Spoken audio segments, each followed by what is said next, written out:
Olá, meus amigos, irmãos, que Deus abençoe a todos, na graça e na paz de nosso Senhor e Salvador Jesus Cristo. Nós gostaríamos de fazer uma meditação aqui, aproveitando essa oportunidade que temos, o uso deste canal de comunicação, que pode ser aproveitado para trazer coisas construtivas, coisas que possam produzir benefícios para as nossas vidas, tanto material como espiritual, né?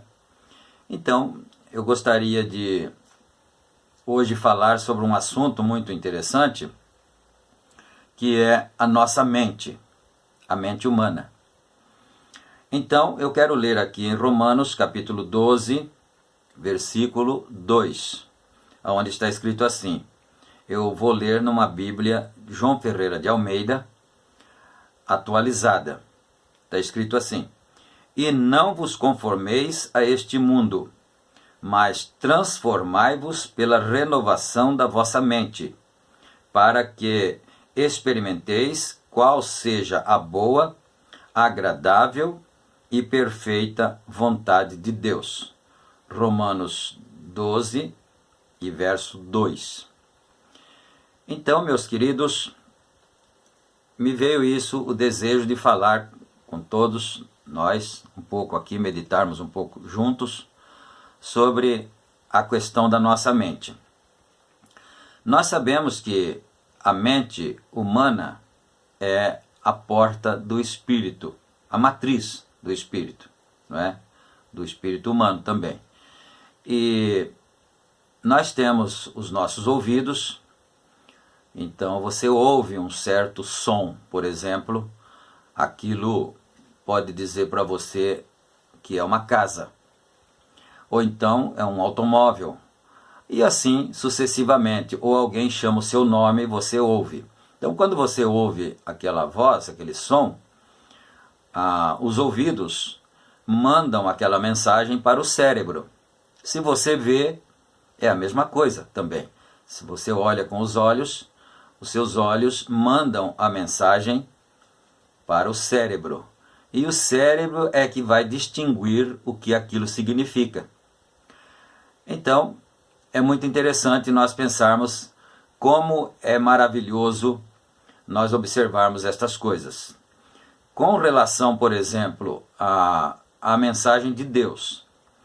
Na segunda carta aos Coríntios, segunda aos Coríntios, o apóstolo São Paulo disse no capítulo 4, versículo 4, ele diz assim: O Deus desse século cegou o entendimento dos incrédulos, para que lhes não resplandeça a glória de Deus e não vejam que Jesus é a imagem de Deus. Eu li aqui na Bíblia atualizada, mas se você lesse, ou se você ler numa Bíblia corrigida, você vai encontrar também a expressão ali, em Romanos 12 e 2, a expressão entendimento. Como lá na segunda aos Coríntios diz entendimento, então nós entendemos que entendimento significa mente. Então São Paulo teria dito lá: porque o Deus desse século cegou a mente dos incrédulos, para que lhes não resplandeça a glória de Deus e não entendam, não vejam que Jesus é a imagem de Deus. Então isso é muito importante nós pensarmos assim, no sentido espiritual. Por que muita gente não consegue entender a verdade de Deus, a palavra de Deus? Porque suas mentes estão cegadas. O diabo, quem é o Deus desse século? Você lendo lá, você vai ver que está escrito Deus com letra minúscula, não é? O Deus desse século é o diabo. E ele é que tem cegado a mente das pessoas para não compreenderem a verdade de Deus em todos os aspectos. Mas eu gostaria de meditar um pouquinho com vocês a respeito de alguma coisa que acontece com a gente, com você, comigo, com todo mundo. Todos os dias acontece isso. Principalmente aqueles que têm suas mentes mais sobrecarregadas, que trabalham em cidade, o agitamento, a agitação, né, do dia a dia, no trabalho, no trânsito e tudo. Então as nossas mentes, elas ficam muito sobrecarregadas, né? Então vamos supor que você seja um mecânico e você tenha lá um alicate. Então você pega aquele alicate e vai com ele em um certo lugar ali, uma bancada, coloca ele ali.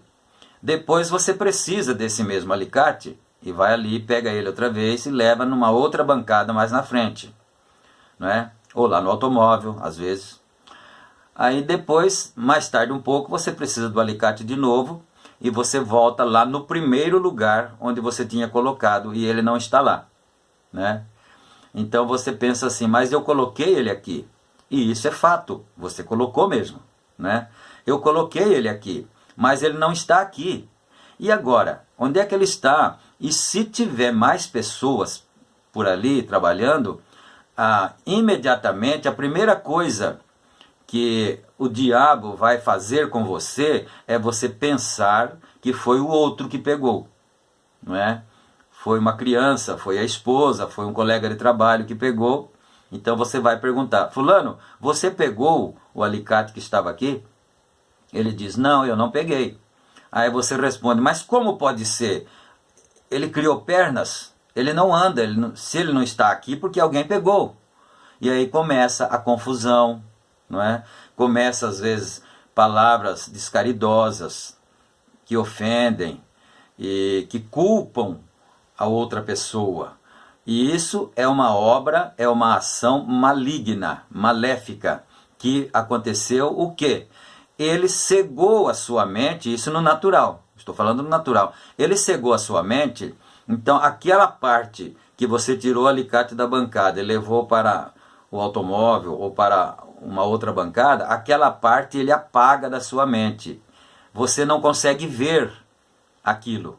Então você fica nervoso, você perde a serenidade. Como que o Espírito Santo pode ficar com a gente numa situação assim? Nervoso, acusando o amigo, o irmão, a outra pessoa que está do lado da gente. Então justamente isso é uma ação do diabo para tirar a nossa paz, tirar a nossa serenidade. Muito embora mais tarde, amanhã, você vai se lembrar que você tinha pego ele dali e levado para lá, mas aí o mal já está feito, não é? Depois você vai ter que ir lá e dizer para o irmão, irmão, você me perdoa, né? Eu estava nervoso, eu falei alguma coisa até que foi descaridoso com você, não é? Alguma coisa descaridosa, alguma palavra, e eu estava naquela condição e o irmão me perdoa e tal. Quer dizer, depois você tem que consertar aquilo, mas o diabo faz isso e às vezes você pode perguntar, mas ele faz isso mesmo? Isso é real? Isso é real, ele faz isso, porque São Paulo não disse que ele cega a mente das pessoas para não compreenderem a palavra de Deus? Para não compreenderem as verdades de Deus? Isso é muito sério. Por isso que nós precisamos de muita oração, nós precisamos de ter um parâmetro que é a palavra de Deus e deixar o Espírito Santo nos guiar a cada instante das nossas vidas, porque senão ele, vamos dizer assim, se você é um eleito, o diabo não vai tirar a sua eleição em hipótese nenhuma.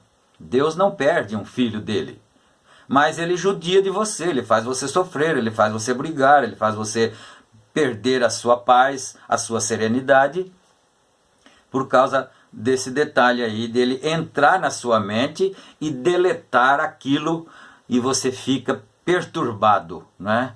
E é coisa séria. Pode ser que às vezes alguém fale, mas isso é uma meditação muito infantil. Não é não. Não é infantil não, porque todos nós passamos por isso e depois você pode até pecar por causa daquela condição, né? Então, meus queridos, amados, que Deus nos abençoe a todos e vamos pensando nessas coisas importantes, nessas verdades que podem nos ajudar. Então, se você ficar um soldado treinado, se acontecer o exemplo que eu fiz aqui, que eu te dei, né, da ferramenta, então você já sabe. Então eu não vou perder a paciência com meu companheiro, com meu irmão, com a minha esposa, com a minha filha, com a criança. As crianças levam muito a culpa dessas coisas. Foi você, fulano, né? E tal. Então, se você ficar um soldado treinado com essas verdades, com essas experiências, então você vai saber lutar com ele e você vai errar menos, você vai sofrer menos, não é? Que Deus nos ajude, Deus nos abençoe. No nome do Senhor Jesus Cristo. Amém.